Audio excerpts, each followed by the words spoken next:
বাংলাদেশের অর্থনীতির জন্য তৈরি শ্বেতপত্রকে ঐতিহাসিক দলিল হিসেবে আখ্যা দিয়েছেন প্রধান উপদেষ্টা ডক্টর মোহাম্মদ ইউনূস। রোববার দুপুরে প্রধান উপদেষ্টার কাছে এই শ্বেতপত্র জমা দেয় ডক্টর দেবপ্রিয় ভট্টাচার্যের নেতৃত্বে গঠিত কমিটি। এদিকে আওয়ামী শাসনামলে পাচার হওয়া টাকা পুনরুদ্ধারে চলতি মাসেই উদ্যোগ নেওয়া হবে বলে এক ব্রিফিংয়ে জানান প্রধান উপদেষ্টার প্রেস সচিব শফিকুল আলম। মুদাসসির আলীর প্রতিবেদন। অর্থনীতিতে অনিয়ম ও দুর্নীতি তদন্তে গঠন করা হয় শ্বেতপত্র প্রণয়ন কমিটি। বিশিষ্ট অর্থনীতিবিদদের নিয়ে এই কমিটির নেতৃত্ব দেন ডক্টর দেবপ্রিয় ভট্টাচার্য। অবশেষে চূড়ান্ত প্রতিবেদন তৈরির পর এটি প্রধান উপদেষ্টার কাছে জমা দেয় কমিটি। একে ঐতিহাসিক দলিল বলে আখ্যায়িত করেন প্রধান উপদেষ্টা।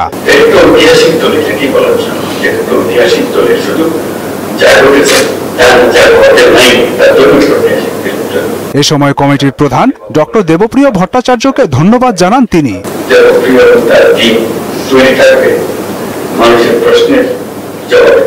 শ্বেতপত্র আওয়ামী লীগ শাসন আমলে পাচার হওয়া টাকা এবং উন্নয়নের নামে বিভিন্ন অনিয়মের তথ্য তুলে ধরা হয়।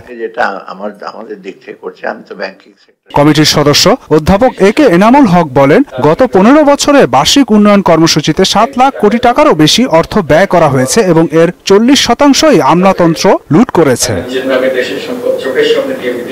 এদিকে বাংলাদেশ ফরেন সার্ভিস একাডেমিতে প্রধান উপদেষ্টার প্রেস সচিব শফিকুল আলম জানান, পাচার হওয়া টাকা ফেরত আনার লক্ষ্যে 10 ডিসেম্বর থেকে আন্তর্জাতিক বিভিন্ন সংস্থার সঙ্গে আলোচনায় বসবে সরকার। এই 10 তারিখের থেকে 10 ডিসেম্বরের থেকেই আপনি দেখবেন যে আমার অনেকগুলো কাজ শুরু হয়ে যাচ্ছে।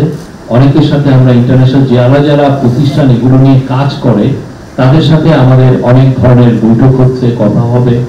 আমাদের পুরো ফোকাসটা থাকবে এই টাকাটা কিভাবে ফেরানো যায়। আগে তো ট্রেস করতে হবে কোথায় টাকাটা আসলে চুরি করে ওরা নিয়ে গেছে, আর সেকেন্ড হচ্ছে যে টাকাটা কিভাবে ফেরত আনা যায়। গত 15 বছরে যে অনিয়ম ও দুর্নীতি হয়েছে তা শিক্ষা কারিকুলামে অন্তর্ভুক্ত হওয়া উচিত বলেও মনে করেন প্রেস সচিব। এটা লুটপাটের এমনই চিত্র, এই চিত্রটা আসলে আমাদের টেক্সট বুকে আসা উচিত।